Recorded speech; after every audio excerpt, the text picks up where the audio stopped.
What's up, guys? Welcome back to the channel. Here we are with another reaction. In this, we have discussion India's rising arms exports. Before we talk about this, if you guys happen to enjoy, please don't forget to smash subscribe, give a video a thumbs up. Also, if you like to support the channel by becoming a member, all you gotta do is hit that join button to receive your exclusive benefits. Let's dive right in. According to Reuters, India plans to offer cheaper loans to countries that want to purchase its arms, including Oh, missiles, helicopters, and battleships. 100 countries around the world currently do so.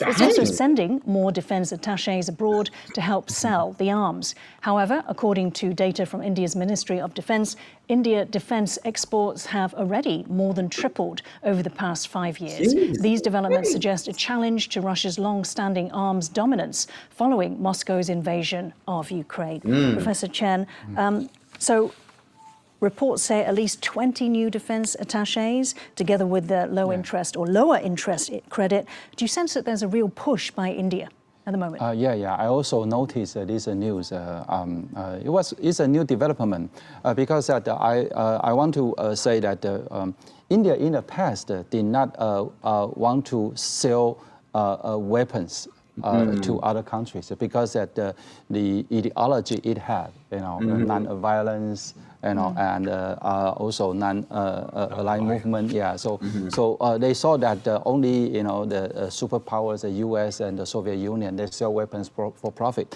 But this thinking changed recently because India saying that okay, now everybody is selling weapons, and India also has its own defense Yeah. industry, and we can also do that. So in the past few years, what we saw is that India became more active in promoting its domestic-made weapon system to other countries. But India's weapon systems, I think it is attractive because it's a price. So and also reliable. I could also say that particularly the conventional arms. Hey, hold on. India might be taking over the weapons export game. They already exporting to 100 countries. That's insane. But there, and you saw the growth on the chart. They're selling a lot more year after year after year. That chart is continuously going up. And he said from a price point, very attractive and very reliable. It ain't like they selling good weapons at a good or selling bad weapons at a cheap price. No, they're selling good weapons at a great and affordable price. Can you beat that? For countries who cannot afford to buy very advanced sophisticated weapon system from Western countries, India became also a good option. So recently, Philippines they purchased a BrahMos missile system from India, and this is a big breakthrough. And also we see some African countries they already purchased some army equipment and weapon system from India. So this is a trend. India will do more in future. Right. Yeah. And Alex, do you think that this is also, as much as it is about selling more arms, let's break down some of the other possible reasons. Is it also to do with defense autonomy for India? Well, if selling arms can produce more profit, generate income, and strengthen the funding for future research and development, of course, it will help India a lot. Professor Chen was right that it's more cost-effective for buying Indian-produced weapon systems. Relatively, it's easier to do maintenance and cheaper. And so it's very natural to me that it's a market share. High-end, some people will buy high-end weapon systems. Some people cannot afford to have it, or their threat would not require them to buy extremely expensive top cutting edge from the US, for example. Good point. weapon systems. So India Good point. situated or locate itself in a nicely in a part of that market. That's smart. And That's smart. So U.S. and those top defense exporters are selling the weapons that are like top of the line, that are gonna cost you top of the line prices. Like it's gonna be very expensive. But he said there's a lot of countries that don't need that kind of level of weaponry, right? The threats that they face, they don't need that. And that's where India has found their space, right? Because their weapons aren't as expensive as those countries. These countries now like can afford these weapons. So what are you going to go to India, right? And so you're going to get so much of these smaller countries that don't need all those very expensive weapons coming to India, and India's going to just rake it in. Of course, and I agree that there are plenty of rooms for India to expand its arms sales, industry. And Professor Chen, India has set a target to double its arms exports by 2029, so over the next 4 years, to Dang. 6 billion. Now, bearing in mind that over the past 5 years it's tripled, it would seem that this is not an unreachable target.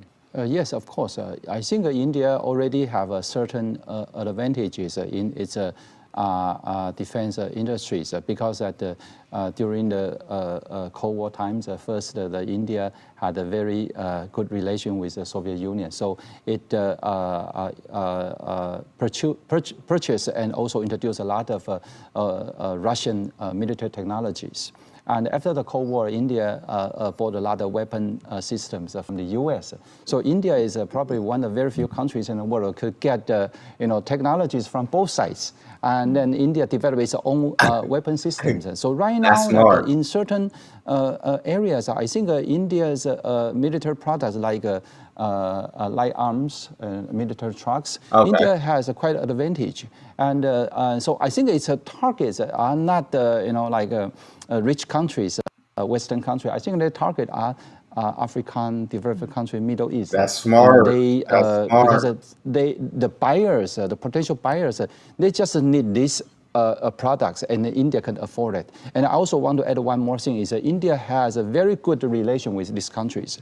When I was in Delhi, you see that India is a leader of a developing world, and almost every country has a diplomatic or military mission in India. So a lot of cooperation and the exchanges between Indian military or defense industry and those countries. Right. Yeah, I wanted to ask you about that. So is it also as much about strategic partnerships? So we're talking about, an arms supply that is not Western, that is not the US. To some extent, I think India's main competitor will be China. Yeah, because China also sells a lot of weapons to the region. So I think also India also tries. So I would think China would be competing with the U.S. and Russia, like those top defense exporters, but not in the same space as India as selling weapons to countries who can't really afford the kind of weapons that the U.S. and Russia sell. So that's very interesting that their main competition will be China in this space. But I do know China is involved a lot in Africa in their Belt and Road Initiative and involved in other places as well. So I can understand it, but it is kind of surprising. To compete with China in this area, because India probably cannot compete with China in other areas like infrastructure, but in the defense industry, I think India has a certain competitive power. Yeah. And Alex, what are the implications of all this, of India perhaps, over the next 5 years becoming a security provider, especially for this region? And what does that confer upon India itself? Yeah, I think the role of India to provide security has started long ago, especially the peacekeeping force. I think India is probably one of the largest peacekeeping forces in the world and constantly deployed in different parts of the globe. So they got some good experience. Another is that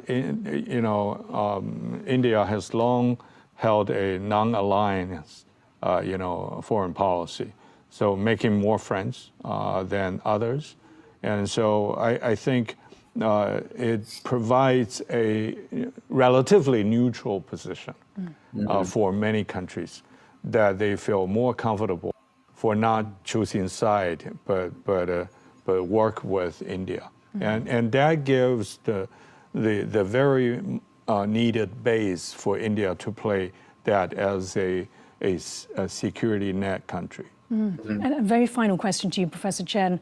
What do you think Russia makes of this? Oh. I mean, this is obviously a window of opportunity for India post the invasion of Ukraine by Moscow. No, I think that the India-Russian relations has been very stable. Even after Russian invasion of Ukraine, that India still also try to keep maintain a balancing role. On the one hand with the U.S., on the other hand with Russia, and particularly in the military or defense cooperation, it's a long, like how to say, relationship. It is not going to change very soon. That's my, expectation. So he's like, it shouldn't, that relationship between Russia and India shouldn't change or anything. But right, India is stepping on that scene of defense exports. And you gotta assume that they're only going to continue to grow until they're competing at that same level as the U.S., as China, as Russia. So that's all we've got. If you guys enjoyed, please don't forget to subscribe, give the video a thumbs up, check out the next. See y'all next time.